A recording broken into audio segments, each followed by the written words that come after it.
Good morning, everyone. My name is Aadya, and I would be speaking to all of you today on something which I feel is a very essential topic at this point of time, and also. Okay, so Shabana, my camera is having some issue. I'm not very sure if I can share the video and the screen slide from the same system. Okay. Yeah, all right. All right, so I would be speaking on the dark side of resilience and flipping the mainstream narrative in today's conversation with all of you. And I feel that, at this point of time that we've reached 2023, it is very important to be having this conversation because throughout history, we've seen that. Okay, one second. I've just been trying to move on to the next slide. Okay, yeah. So throughout history, we've been seeing that whenever any conversation comes on identifying the what to resilience, mostly there is a lot of glorification which happens in the entire discourse of resilience.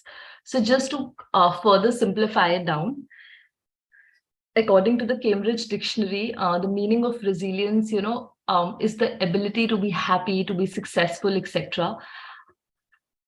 Again, after something difficult or after something bad has happened. Also, according to the Global Center for Resiliency and Well-being, resilient is the ability to withstand adversity and bounce back and grow despite, life's downturns. So through all of these two meanings that, I've just written on this slide, it is very essential to, to be exploring the dark side of resilience, because as a structure in the society would always sensationalize someone. It would always, be rewarding the hustler or the person who is the seemingly ultra resilient person, or, maybe someone, who never gives up, right?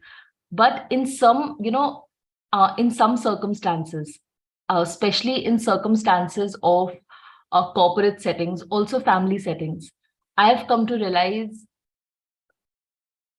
over a span of time that actually being ultra resilient is actually a hindrance to progress.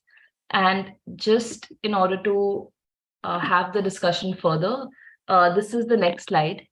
It talks about perceiving value of resilience. How is resiliency valued in today's times and unfortunately in today's society? So people say things like, bounce back in life, be hopeful, be endurance worthy, accept adversity and rise above, be wisdom oriented, be insightful, right? So with all of these things are basically at the perception value of how this entire discourse of resilience or resilience studies are basically perceived throughout the world and in different fragments of literature. So since the very, very beginning, right from school, then to college, then to university setup, I think almost everyone, almost all of us were also at one point of time, kind of indoctrinated towards, to be achieving all of these things. Also to be actually, not looking at failure as failure, but also to be looking at failure, if I may say, kind of as a denial syndrome, because again, unless and until you're not resilient in life, unless and until, you're not bouncing back after having gone through anything extreme, it's not considered a positive sign. It's not considered as a sign of how strong you are. And of course, if you're not strong in today's world, again, only on the value of perception. If you're not strong, then how are you supposed to live this world? So this is the next slide. And so while I was researching about the entire discourse of resilience, the American Psychological Association has done a lot of great work on it. And they have basically suggested 10 ways to build resilience. I have just pointed out 5 here. So the first way is, to be making connections. The second way is to avoid seeing crisis as insurmountable problems. Third is accept that change as a part of living. Fourth is moving towards your goals. And the fifth is taking decisive actions, right? Now, with all of these points, of course, these are great points. But with all of these points, there is a very inherent dark side to be understanding. Because if you're not doing these points as already prescribed, by the American Psychological Association, the flip side to this is that you're not being resilient enough. And if you're not being resilient enough, then you would be automatically outcasted by the society. You would automatically not make it to the mainstream narrative.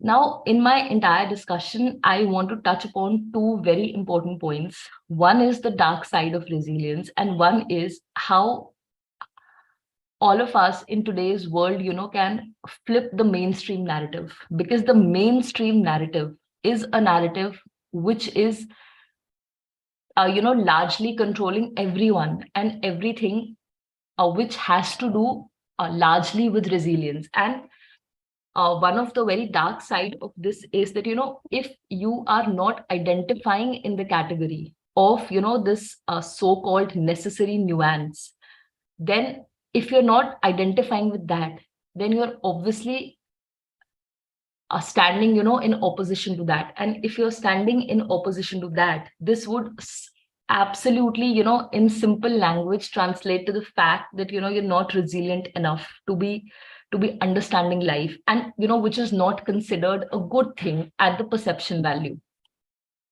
So since children are put up in schools, in family structures, including parents, including relatives, including friends, including, teachers, professors, counselors, especially counselors, and especially psychologists, and especially people who study positive psychology. We've all been taught there's so much of literature in the market, there's so much of literature online, offline. We've all been taught how to be more resilient. And I've just written 4 points here, but I'm sure we all know of of a lot of points,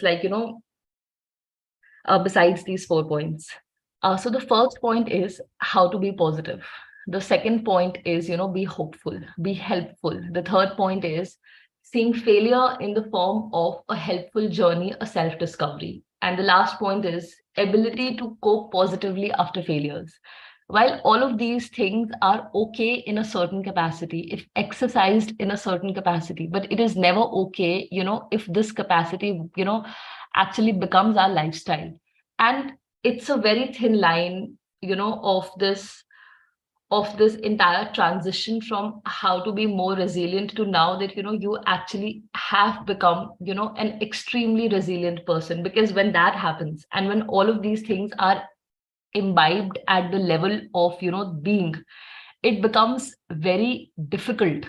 It becomes very difficult to cross over to the other side. And why is it very important to cross over to the other side? Because despite the immense literature that we have, on resiliency in family relationships, on resiliency in personal relationships, on resiliency in corporate organizations, and all of these things, besides all of this literature, somewhere in the last 10 years, the entire resilience studies discourse has unfortunately taken a very dangerous move. And that dangerous move is the entire discourse of resilience studies being absolutely confused with the entire discourse of, a denial study or a denial syndrome, that, I'm going through something. So for example, if I'm going through something, and this is the new buzzword in the society, and if your friends, if your family, if your social network in which you exist, in which you thrive, if they know you to be, a strong person or someone, who's very resilient, what is the first thing that, which actually comes out of someone's mouth? That it's okay, you're strong, you get over this. And I think around 3 to 4 years back, this is something, I also heard from, a very close friend, and I identify myself as an extra resilient person. And somewhere, after I started to identify like this, I started hearing like, these opinions from people, are more and more. So when, we share any such personal opinion on the account of helping the other person, on the account of absolutely, no malintentions, at times, it becomes an eye opener, because it kind of completely, robs the possibility of sharing what you are feeling either with yourself or with the other person. Because at the level of perceiving value, you have already very successfully, you already have that entire network, or you already have that setup wherein everybody is associating to you as a super positive, super hopeful, super helpful person, as someone who's super strong to the point that, even if you're sharing something with the other person, immediately, the response comes that it's okay. Failure is not a failure, it's just a part of the journey, and you're strong enough to get over it. So there is a very interesting research going on in the present times on the entire study of resiliency, wherein people have started questioning that, is it that people who are more resilient have the ability to move on faster than people who not? And very interestingly, there was this one survey which was done in the US, and a group of 10 to 15 people were picked up for the survey who identified themselves as super resilient. And at the end of the results, I'm just going to share the results of the survey with all of you. At the end of the survey, the results were very shocking, because all of the results said that all of the things, which these people wanted to do, either in their lives or in their relationships, and also these are people who have been extremely productive in the upper ranks of ladder in their life, and all of the things, all of the very personal and the very professional things, which these people wanted to achieve, due to some reason or the other they could not achieve, but they have kind of reached a stage, a setup in their mind mentally, wherein they are okay with it. They are okay, and that okay is a problem, because that okay is the biggest hindrance in understanding resilience. Because resilience, though, is one word, one emotion, but it creates a lot of dichotomy in your mind or in anyone else's mind. Because if there is something, that I actually want to achieve in life, there could be different pathways to do that, right? But the one pathway which I feel should, never be done, and it is just not about me feeling, the entire literature syndrome, is moving towards a very new wave of understanding resiliency being a hindrance in the progress of young children, of young adults of any age. Because somewhere in the process, you also you start identifying with cynicism, you start identifying with denialism without you being aware of it. Because the society has anyway only indoctrinated us with one word, and that is, you have to be resilient to move ahead in life. And I'm not saying that, being resilient is not good. It is good. It is actually good. But building resilience is a skill, and reducing the need for it is an equivalent skill, which no one talks about. So whenever we talk about the mainstream of resilience, there's only one thing which we all will hear, right from school education, primary, secondary to college, university, even in jobs, even like, by our bosses, by our managers, and they hearing the same, like, by their managers, that it's, it's great, if you're resilient.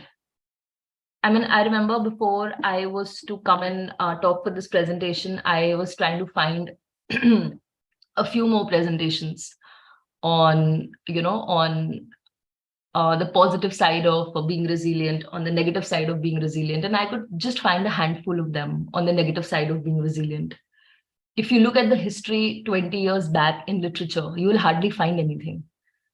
I think only in the last 10 to 12 years, a lot of work has, been started happening on this. Because how I am believing any perceived reality today, or how the society is believing any perceived reality today, that would always come with a flip side. And believing this point of view, or believing this, uh, resonating with this entire discourse of being resilient is extremely dangerous, because somewhere it stops you in your process of moving ahead in life.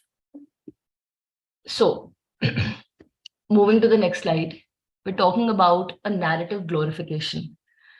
Now, when we say narrative glorification, this narrative glorification is the entire glorification which we actually do for people who are extremely resilient, because those are the only people in the society who are actually considered extremely successful, or sensitive, or positive, or toxic positivity, all of these things. The first point says that the society sensationalizes and rewards the hustler, someone who never, who never gives up, right? And we have been hearing this slogan in so many spaces, in media, in movies, in advertisements, in books, in comic books, in memes. Like, it's everywhere. It's all over the media. It's online, it's offline, it's everywhere. Don't give up. Never give up. Then the second point, in some circumstances, resilience is a hindrance to progress. So I have quoted this person called Rob Kaiser. He says that even adoptive competencies become maladoptive if actually taken to the extreme. And this is his research on leadership versatility, indicates overused strengths become weaknesses. And there is no other way to transform yourself into a resilient person unless and until you are not actually utilizing your overused strengths. So this entire narrative glorification, which is only bending towards one side in the society, and that is unfortunately the side of people who are never giving up, people who've been hustling throughout their lives, right from school to college to university spaces to jobs to all of these things, are the people who make it successful in life. And we all know that it's not true. We all know of personal examples, of professional examples. We've seen in families, we've seen outside of our families, that people who also are not extremely in resonance, with the entire discourse of resilience, are also equally legitimate in the society to exist in those ranks, in the upper ranks. But we don't have a narrative for them so far. Like, just a very small example, like, with the entire startup culture coming in these days, I'm sure, we've all seen people, of 19 years old, 20 years old, in their late 20s, 25 maybe, using the buzzword of the hustler culture, that we are doing this, we are doing this, we are doing this, and we are doing so many other things together, which is great, which I feel personally is brilliant, absolutely brilliant. But what is the flip side of this? That all of these things are being translated to being resilient. How much can you take in your entire one day, in your entire 1 month, in your entire 1 year, whatever is your target goal? People are also rewarding you. It could be, a mental reward also, an emotional association also, from the perspective of how much, can you actually withstand? How much can you withhold in terms of all of the circumstances? And of course, it is very important to be resilient. I'm not saying that it's not important, because that is, a one essential quality and skill which kind of lets you be on your 2 feet throughout your day, throughout your year, throughout your life. But not at the cost of sensationalizing this so much, because then it becomes a burnout. I'm sure we are all noticing after, ever since the COVID came, and, in the last 3 years, people in their 30s, people also in their 20s, people in their 40s, definitely in their 50s, have started complaining of, feeling fatigued, or feeling burnt out more. So initially, this thing was only mostly, after you would cross a certain age. But very surprisingly, this thing has started coming to even the entire age groups of, 20s and 30s. And that is strange, right? Because something has changed for this thing to happen. And again, this is all correlated. So what has changed? The fact that people have started burning out so soon, in their lives, in their early 20s, in their 30s, is a sign, it's a very unfortunate thing. And for that unfortunate thing to happen, there are a lot of, reasons in the society which have contributed to that entire, to that entire situation to arise. And one of them is when all of us have started identifying with with the entire culture of hustling, with the entire culture of never giving up, with the entire culture of confusing cynicism with resilience, and with the entire culture of, as the last point says, overusing strength also becomes weakness. So this entire narrative glorification is something which is kind of robbing all of us, you know, are not from our prime dreams or our prime goals, but also as a society, it is impacting each and every one of us, because this thing has, again, very unfortunately, made it to the mainstream. So either you start resonating with the mainstream to appear like, you're also of the mainstream. And if you choose not to do that, then there are, of course, different consequences and different choices that, you make. And those choices and those consequences are also not, very simple, because then you clearly rob yourself of the opportunity to be identified with the mainstream population, to be identified with the mainstream hustling population who's actually up to something, at the cost of your health, at the cost of your mental well-being, at the cost of the society pressure that all of us, I am sure, in different capacities have felt or are feeling even now. So moving to the last slide. Now that we've, kind of had a discussion on this entire narrative, it has always occurred to me that, resilience also has to do in a certain capacity with being inflexible. I wanted to do something, for example, it didn't work out, and I have accepted it as it is, that, okay, maybe, it's a part, of my journey, or maybe it's helping me grow. And, which is fine to a certain extent, if it's practiced in a moderate extent. But very surprisingly, in the last wave, of the last 10 years, this entire practice is not being practiced in a very moderate impact. It's gone way beyond extremes. So that's the first point. It says resilience versus inflexibility.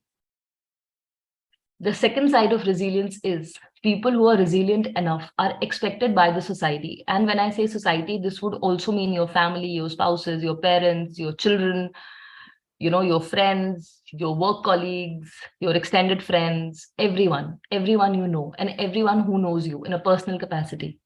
So if they know you as someone who is resilient, or if you know them of someone who is, who is resilient, you're obviously expected to move on faster from anything. It could be a grief, it could be a loss of someone, it could be anything. And that is expected.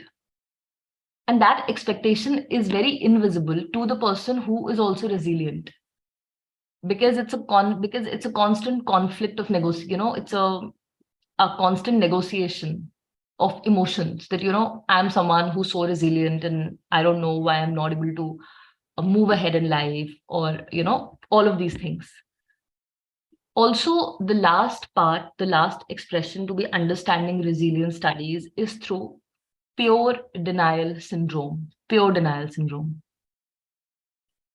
That so so for so for example, if I want to do something, or let's say if I wanted to do something, and if that is not happening or did not happen, so one way is to that I'm supposed to move faster as a way to be understanding the structure of resilience.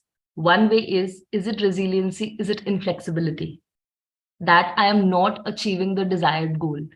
And one is denial, which we've seen, in a lot of cultures, in a lot of societal spaces, in a lot of sociological spaces, that it's fine if it's not happening. It's okay. Let it be, let it go, move on to the next thing. And there's nothing wrong with it, because a lot of people on the opposition have argued that if they want to keep their mental faculties sane, they have tried they have tried using these mechanisms as coping mechanisms, which is fine, but it's not fine if it's just done to the extreme. Because for every expression of resilience that you associate that with denial and moving on to the next thing and the next thing and the next thing and the next thing, it confuses your body, it confuses your mind, it confuses your system. And it also will eventually stop your progress if not practiced only in a moderating capacity. So using resilience is, of course, a way to continue to progress, absolutely. But also building the entire skill that will, actually, reduce your, reliance on resilience. So it could be problem solving, it could be decision making. That is actually a faster way, a smoother way, a more efficient way to make progress, quicker. And this is something which I feel should take the entire mainstream narrative in the society.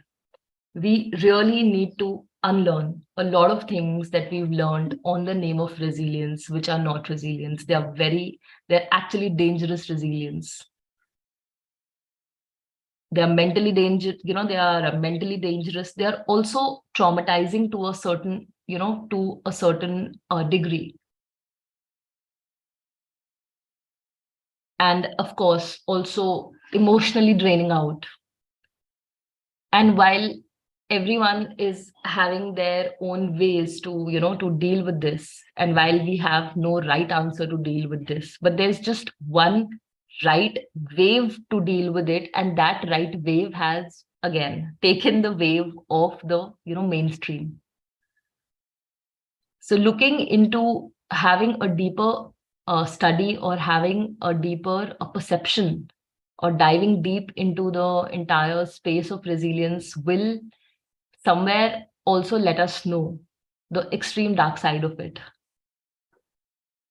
which is either being in denial through and through of your dreams, of your goals, which is either being in denial on the name of inflexibility, or that if you have not been able to achieve that one specific thing, you just move on faster. So just coming to the last point, it says that building resilience is a skill and reducing the need for it is too, which I have come to realize over the last 5-6 years in my life also, personally and professionally, that it is very important to actually reduce the need for this entire discourse wherever required, so that I am not unintentionally also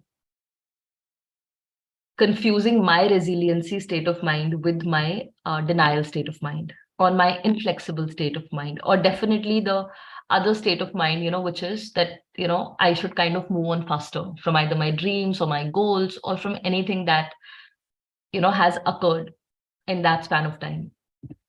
So, yeah. So, I think this is about the talk. And so, yeah, I think I'm done. Thank you, Aadya. Such a wonderful talk. Anyone has any question?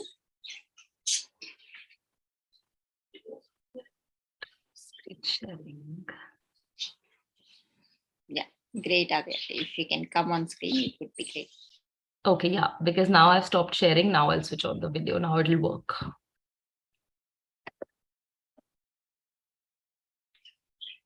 Yes. Yeah. Yeah.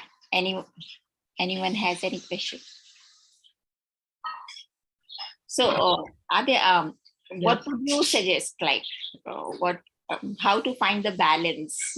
Like, because you have talked about two extreme sides of resilience. One is positive, negative. What is the middle ground? Yeah. I feel there is just one balance which all of us can, consciously make in the society, and also just not in the society. We can consciously start with ourselves, and that balance is to practice, your reliance on resiliency in a very moderate aspect, not be on the extreme side of it. And also, having said that, I also know that the outcome to this would not be that simple, because this has also become a societal practice somewhere. This needs to stop right from the primary school education to the secondary school education to university spaces, family spaces. So, again, in short, this entire indoctrination needs to stop, if I may say that, because there is complete indoctrination which I've been seeing since last 10 years towards the entire reliance on resilience, to the point that people are actually losing their mind, if I may say so, in few situations. So I think having a moderate perspective is the need of the hour, and not having an extreme perspective on this. Yeah. Great.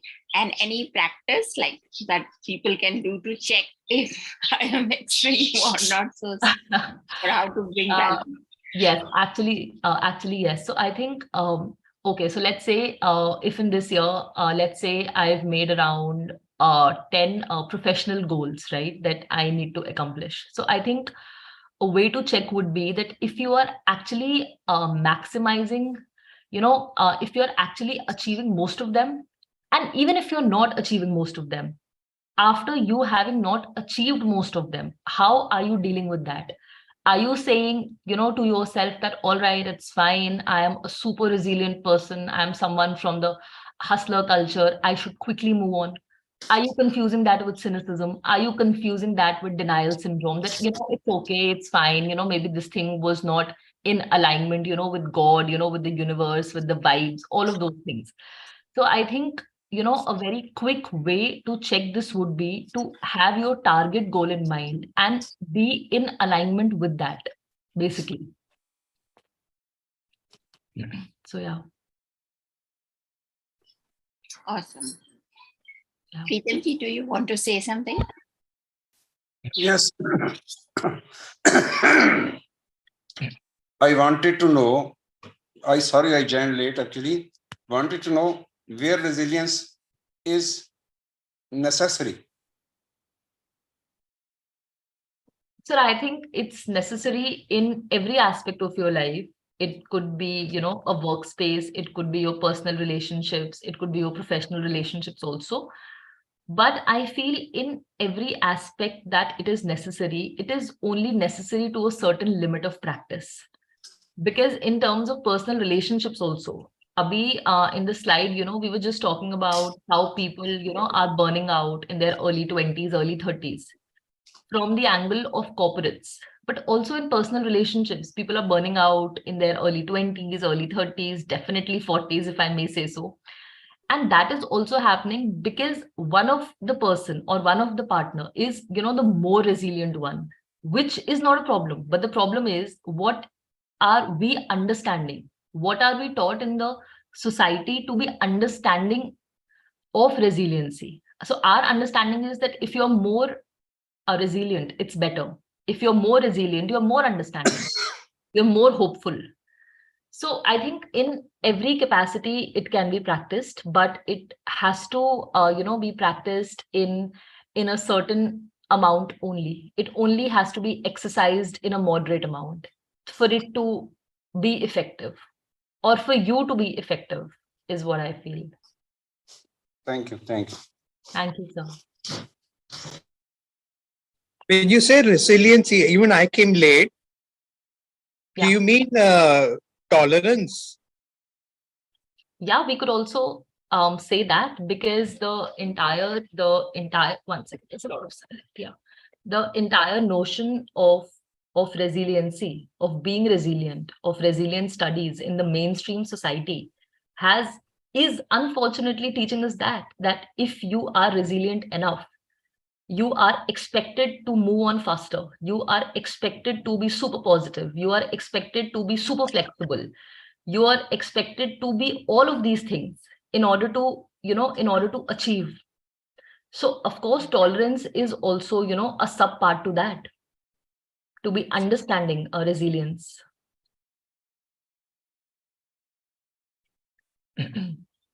If I have answered your question. I think the definition of there's a resilience has nothing to do, actually got to do with not being being always flexible or being always strong. You can be resilient, but you can always be flexible also. Yeah. No, I absolutely agree to that. And in fact, very surprisingly, the entire discussion was also that how, as human beings, we can flip the entire mainstream narrative. Of course, resiliency has got nothing to do with how strong you are, how flexible you are. But the perception value of resilience in society, which is taught to all of us, right from school, primary school, secondary school, college, university spaces, personal relationships, families, friends, spouses, it is translating like that in the society. I mean, if you look, in the last wave of the last 10 years, people have started burning out so often, and people have started burning out in their professional spaces, in their personal spaces, from a very, very young age, because of the indoctrination of what resilience is not, but what is being told to us in the society. So Well, yeah, they are mistaken resilience for extremely hard stance in life, and yes, which is being inflexible. Yeah, absolutely, absolutely, I agree. That way, okay. Yeah. But then life is dynamic, no? You can't just yeah, absolutely. Yeah. Okay. Thank you. Thank you, sir.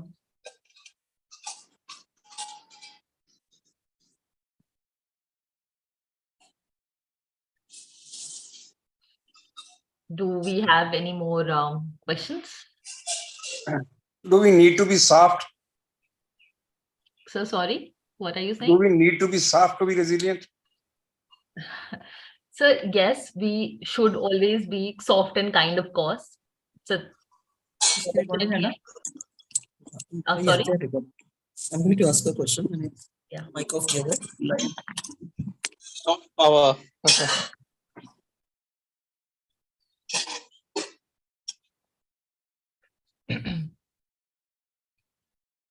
Yes, sir. Please go ahead.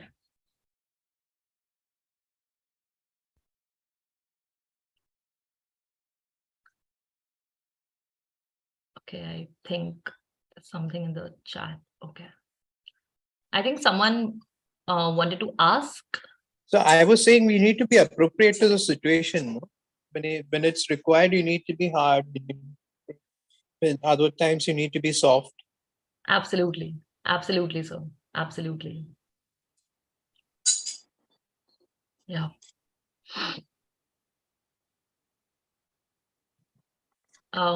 I see a question on the chat box. It is, why do people lack resilience? So, sir, I think this is also a skill, because resilience exists on the level of skill, and you as a individual, will always have to develop the skill, and always also have to and should develop the need for exercising this skill either in a moderate capacity or in an extreme capacity. So if if there's anyone, who lacks the entire aspect of resilience, that person will definitely have to develop that, just like any other skill.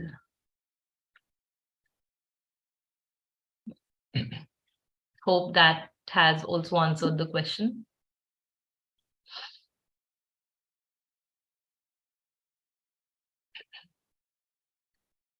Do we have any other questions?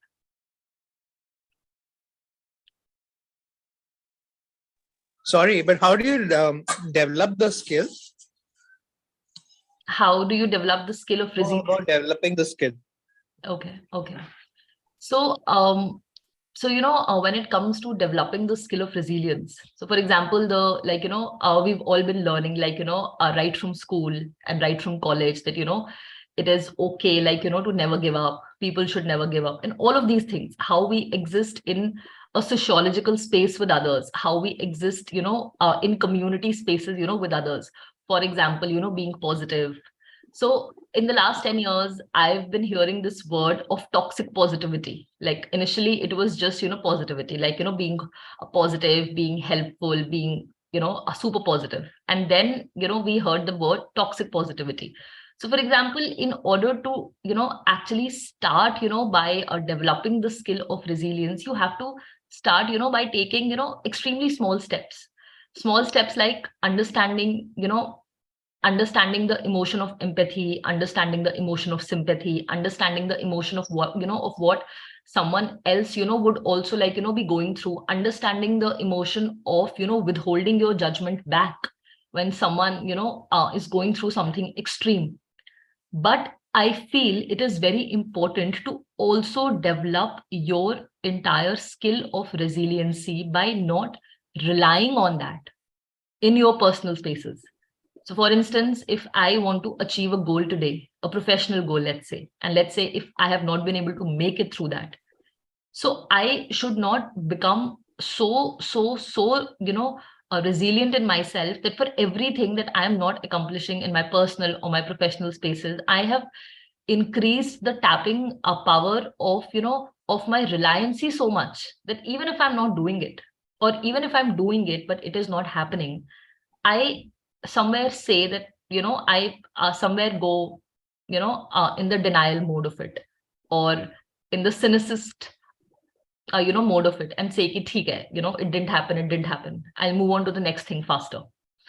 So these are very few ways, and these are very small ways on how to develop your skill set to be more resilient in the society, but also to just not be more resilient, also to withdraw your resiliency from situations you should, after practicing it, it in a moderate capacity.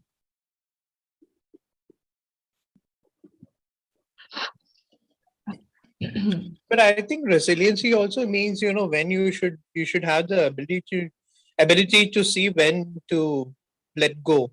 Yes, and move on. Absolutely. You're absolutely right. And but in the, mostly in the society, right? Yeah. And in the mainstream society, this is not, what we are mostly told. Okay. And that's a problem. And that's a dark side of resilience. That's also one of the dark sides of resilience. Huh. Okay. Thank you for that. Thank you, sir. So what happens to all these people who burn out? What do they end up doing then? I not know that, honestly, because each to his own, but I am sure, as we are talking, I am sure we've all experienced this on this call. And if we've been very, very fortunate to have not experienced this, we will experience this. We will also be, experiencing a burnout. I think with a few personal examples that I know of, I can only speak for them. I think when you start burning out in your early 20s, early 30s, early 40s, your somewhere, automatically your entire reliancy, your entire support system on resiliency increases, and you increase the bandwidth of it if you are also identifying with the mainstream narrative of what it means to be resilient. But if you're not, I think you'll be more cautious. you'll be more cautious to realize that, okay, at this point of time, like, we've burnt out and we can effectively stop this. So there are both sides of it. You should know when to increase your bandwidth and when to completely put a stop to it, like, like full stop, like forever in that one specific situation. Mhm. Okay.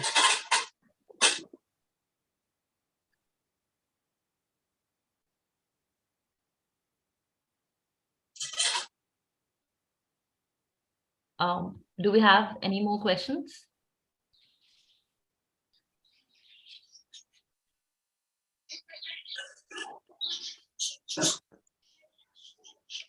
So, Aadya, what is the final key message you can give? And I think we don't have any further questions. So the final key message would be that as much as it is a skill set, a tool set to be resilient for all of us, but if you have kids, I mean, if there's anyone on this call, who has kids, who's married, even if you're not married, you don't have kids, I don't think it is, a right narrative at all to never give up in the society, to be so resilient. I think a good short message would be to look at your goals, to look at progress from the perspective of only action, not from the perspective of any other overtly dramatized feeling as resilient, because then it becomes problematic. Awesome. Thank you, Aadya. Thank you for a wonderful session and key learning. It was very important because sometimes we're driven by our goals and get affected by it. So Thank you, Shavana. Thank you. Thank you, Preeti. Thank you, ma'am.